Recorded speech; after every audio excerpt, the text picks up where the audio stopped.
Anish, nice to have you. I'm so excited that we're going to have this conversation today and looking forward to letting the folks have a sneak peek into the conversations that we have all the time.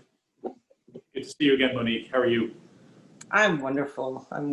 It's good to have you today, and wanted to just kind of open up and start with, we're living in this crisis right now. We are, in the middle of a pandemic.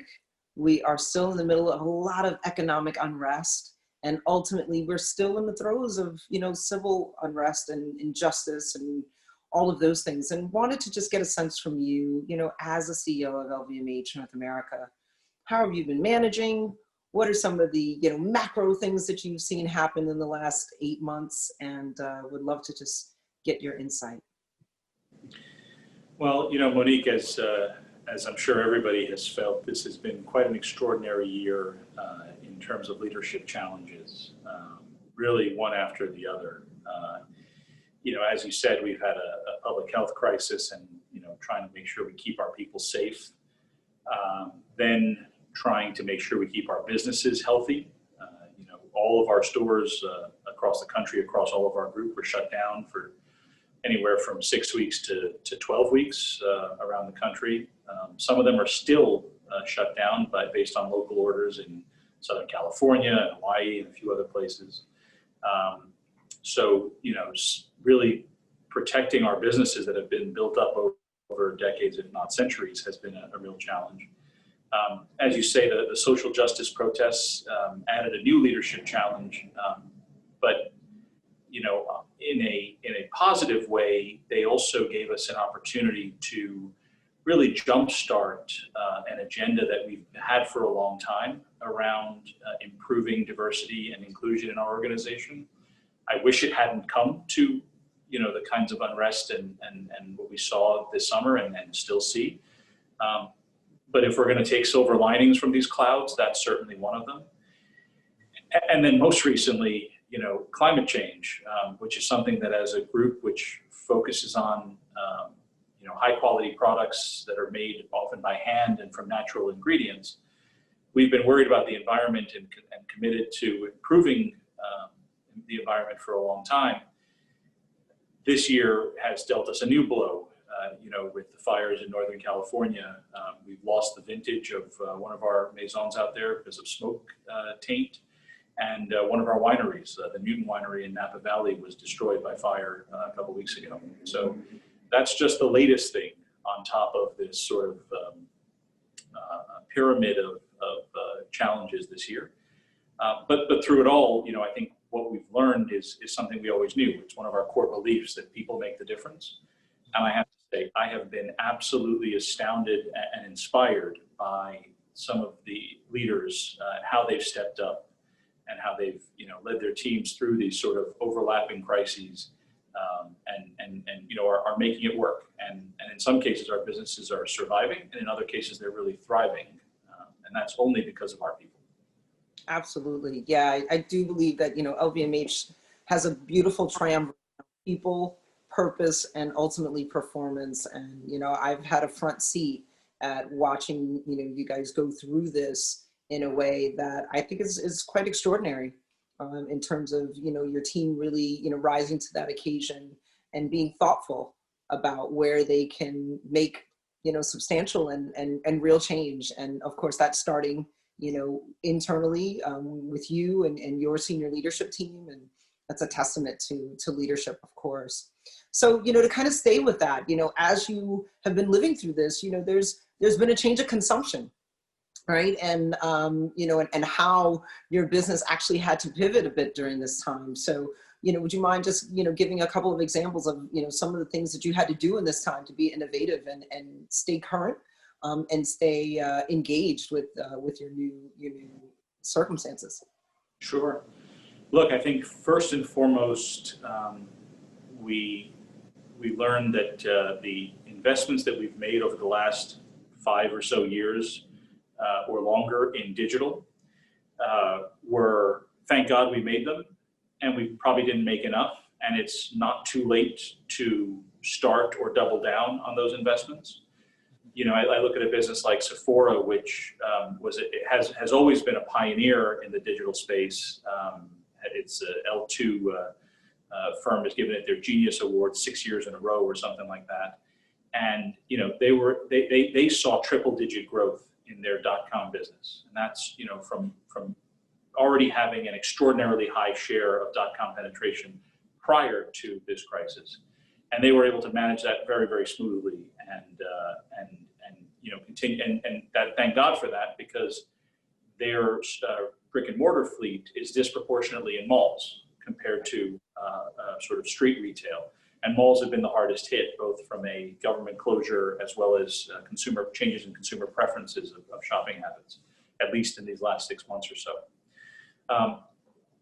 And under Ian Rogers, our chief digital officer, who joined us just about 5 years ago now, a lot of our other brands and maisons had made major investments, and all of them, anybody that had an e-commerce business saw triple-digit growth. And fascinatingly, they saw triple-digit growth not only in April and early May when our physical stores were closed, but that growth got even stronger in July and August as we moved deeper into this, even after stores had reopened. So it showed that these behavior changes to digital and e-com were not temporary. There's some durability to it. Besides e-commerce, we had to more rapidly than we had planned deploy things like clienteling apps, so that our sales associates can, even when they weren't able to work in the stores, they were able to stay in touch with their clients and build upon the connections that they have made in the past, and do business, right? And offer them, opportunities to shop from home, et cetera, in ways that are not strictly what's available on the website. So, we saw a lot of success with that. Then I think the last thing is we had to, we also saw a fundamental shift over the last 6 months in who was showing up at our stores to shop. In some of our fashion and leather goods maisons like Vuitton and Dior and Fendi, unprecedented growth in the men's business versus the women's business, particularly when it comes to ready-to-wear and accessories. Not that women aren't still there, but really the growth came from the men's side. And we also saw, notably in all markets around the US, a more diverse customer showing up to shop with us. Younger, and because frankly our older clients are being more careful, they're doing more of the e-commerce and the shopping from home. The ones who are coming out to the store to really discover the brands and purchase have been more diverse than we've seen before. And so that's been a real learning for us. We always knew that we were speaking to different audiences, but to see this audience really show up and again, more on the men's side has been a real eye-opener. And we've got to figure out how to lean into that. Right. Yeah, no, I'd love to kind of, prime that some more, because it's now about not only, this, crisis kind of bringing up, what we need to do differently, but now we have a new customer because we have almost closed borders. So there would be a time when that would have been an influx of, tourism and a whole host of other things. But in absentia of that, you now kind of have a fundamental reason to kind of look at who's here, right? Who is in your total available market, and are you doing everything you could to service that client, and in a way that you may or may not or weren't obvious. Let's put it that way. Maybe it was something that we did as as an aside, but certainly now that it's a focus. Would you mind just talking a little bit about what equity in luxury kind of looks like now, and some of the exercises that that have come to bear? Sure. I mean, look, I think in luxury we've always been very focused on the customer experience, right?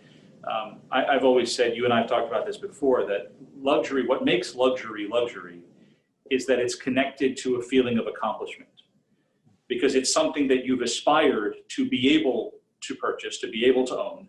And then when you do it, it makes you feel good, right? And whether it's something you buy for yourself, whether it's something you buy for someone you care about to celebrate their accomplishment, that feeling is important, which means that the process of purchasing it needs to match that, right? It needs to deliver something that connects to that emotion, and that's kind of in our DNA in terms of the luxury brands and their retailing philosophy. I think, as you say, in order to deliver that before, when not in all markets, but in certainly markets that were tourist heavy, like New York City, like Beverly Hills, San Francisco, a lot of the clients who would be walking in the door would be tourists, and especially a good number of Chinese tourists. So of course, to deliver an experience to them, you need to make sure you had Mandarin speakers in the store, right? It's not because they are more or less important, but in order to deliver that kind of an experience, you need to be able to communicate with them. And with the travel and tourism spigot just being turned off completely,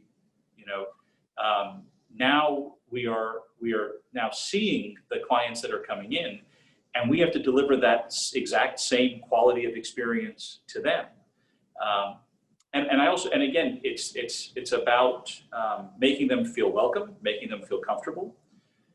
It's about helping them discover the brand, because there's what you saw that made you want to come in the first place, and then there's everything that you learn about and see for the first time once you're inside the boutique, and the stories behind it, right? The storytelling around why does Vuitton make that shape bag, and where did it come from? What's the heritage behind that? Where does that Dior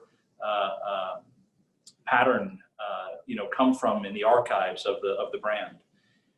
All that is has to be communicated in a way that resonates with the consumer. And on the other hand, we have to do that in a way that also confronts an unfortunate reality, which is that the retail experience in the US for people of color has not traditionally been a very good one. So when we have that diverse customer coming into our store, they're not necessarily expecting to have a great experience, and they may be a bit on guard about that. And our people have to not only avoid the sort of microaggressions and other kinds of things that could make people not feel welcome. They actually have to overcome that assumption and truly, welcome people into the store and have them have a great experience. And that's, what all of our maisons are focusing on through trainings, through policies. Again, it's not a change in intent. It's not like we never thought this was a good idea before. It's really, as you say, when the entire customer base evolves so rapidly, you really got to work to make sure that you're keeping up your game. Absolutely, absolutely. No, I mean that's critical, right? And that's kind of where everybody is, running to get to now, right? How do we do a better job of reaching, existing customers, even legacy customers, in a way that's relevant, right? And here we are at the DPAA summit, talking about video everywhere, and we often talk about the fact that what can we do in terms of getting messaging out there. You're talking about these stories of your maisons that are very rich, but ultimately now need to be translated, right, into ways where a broad group of people can see themselves in those maisons and in those stories. So talk to me a little bit about how you feel around media models. I know that's not your expertise, but certainly would love to get your 50,000 foot view around how do we what's good, what's bad, what can we do a better job of in terms of the tools and the support that could be around how we tell those stories. Yeah. Monique, I think at first I'm glad you said it for me, which is that I am not an expert on this. So our audience here have forgotten more about marketing and media than I have ever learned. So I'll offer you an outsider's perspective. I think on the one hand, all things digital offers the promise and the potential of truly extraordinary customer experiences. It offers multifaceted and dynamic storytelling through multimedia and mixed media, all potentially at the same time. and it offers the promise of knowing exactly or very close to who you're talking to so that you can really make your messages relevant for that audience, right? To be honest with you, I have been more impressed with what I've seen with the former than with the latter. I think that the digital platforms do offer really interesting ways to do storytelling. I think whether it's Instagram stories that only came out a few years ago. I remember hosting a session with an ex-Instagram employee 4 years ago, literally educating our brands on, what are some of the things that Instagram had found were working well with stories. And now Instagram stories is just a totally different way of storytelling than even Instagram posts or Facebook or YouTube. It's a different, it captures a different moment of the audience's attention. So I've been quite impressed with what's been made available by technology on the storytelling front. On the other hand, I'm less impressed by what I've seen in terms of the true targeting and sort of parsing of the audience, right? Mm-hmm. I think and I know it's super complicated and there's data privacy concerns, and I know that the Europeans made it complicated with GDPR, and then the Californians have done something even more complicated but slightly different. Right. I plead to ignorance when it comes to the details of that. All I could say is I know that it's complicated, but I think until we really see the other side of it, which is attribution, until we see really credible measurement and then attribution, it'll be hard to be convinced that the targeting side of things is really working, at least for me, right? But I think we'll get there. I think there is a lot of promise there, and as with all technology things, there's a lot of noise and bluster before there's actual results. But that's also kind of how it works, and it's up to us to make sure we invest in the things that do work and not as much in the things that don't. Absolutely, absolutely. Yeah, no, I mean, you're not alone. I think we're all trying to figure out what the right mix is. And I'm just a marketing fundamentalist in that I just believe that it truly is a mix.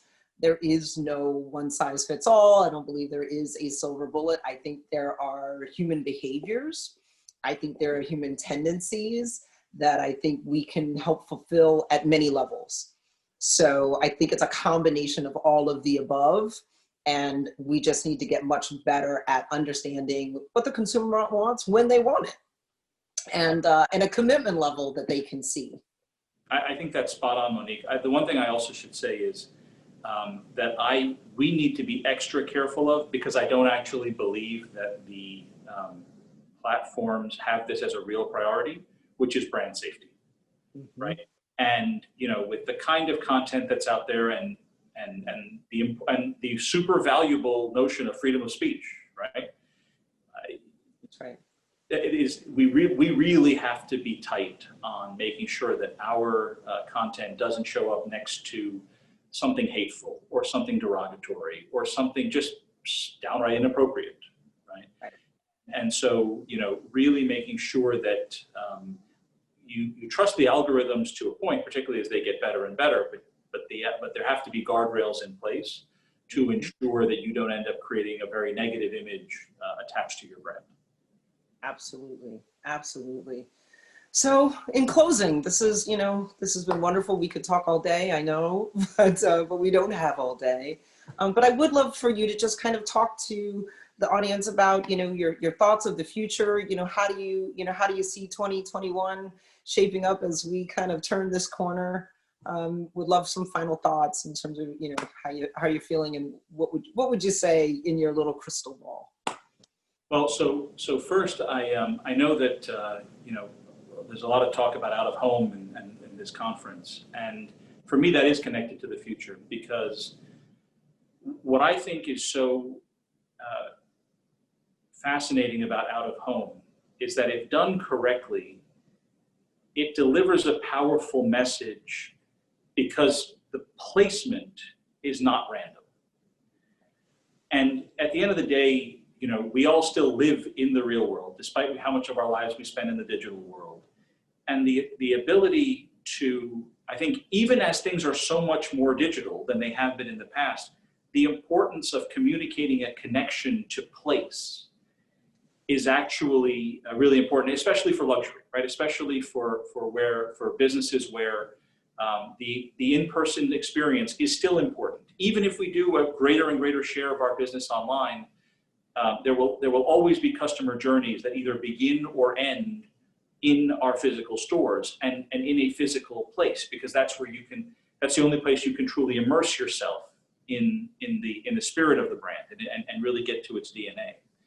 And so I think that as we look ahead and get better and better at targeting audiences, as we get better and better at knowing who we're trying to talk to and what's relevant for that audience, the out-of-home channel gives us the opportunity to make sure that that customer knows that it wasn't an accident that we're talking to them in this place and at this time, right? And I believe, I couldn't give you any details on how to do that, but I believe that will mean something if we do it right. Absolutely, I think connectivity to community, right? It's right there. And exactly. And it's a way of, it actually, again, done right, it tells the audience that they are seen. Right? If you do it right, it's an incredibly powerful way to communicate at scale in a way, right? You can do it one-to-one in the store and make sure that the customer knows you see them. But if you do it in the right way with out-of-home, you can actually do it at scale to say, you, this community that I am putting this message in front of, I see you. And I'm not doing this, this is not an accident. I actually am talking to you. And I want you to come and discover something in our world. But beyond that, look, I think 21 is going to be a rebuilding year. I'm optimistic about it from a economic perspective. I don't believe in trying to predict letters of V's and U's and K's and other things like that. I do think that the travel side of things is going to take a lot longer to recover. For structural reasons, right? First, you have the people getting over the anxiety to get to traveling again, and then you have the multi-layers of airlines needing to rebuild capacity and to meet demand, et cetera. So that's going to be, I think, a couple 3 years before we see that going anywhere near where it was before. But on other aspects of retail and the economy, I'm optimistic for 21 being a solid rebounding year. I think the big wild card is just when does it really kick off, right? And what advances with the pandemic between therapeutics, vaccines, immunity, et cetera, how all that plays out, we'll have a big determination on what the net impact is. Well, thank you so much for your time, your intellect, your partnership. I so appreciate you and all that you do. So thank you again for joining me today. It was my pleasure. Thank you for having me, Monique. Always a pleasure.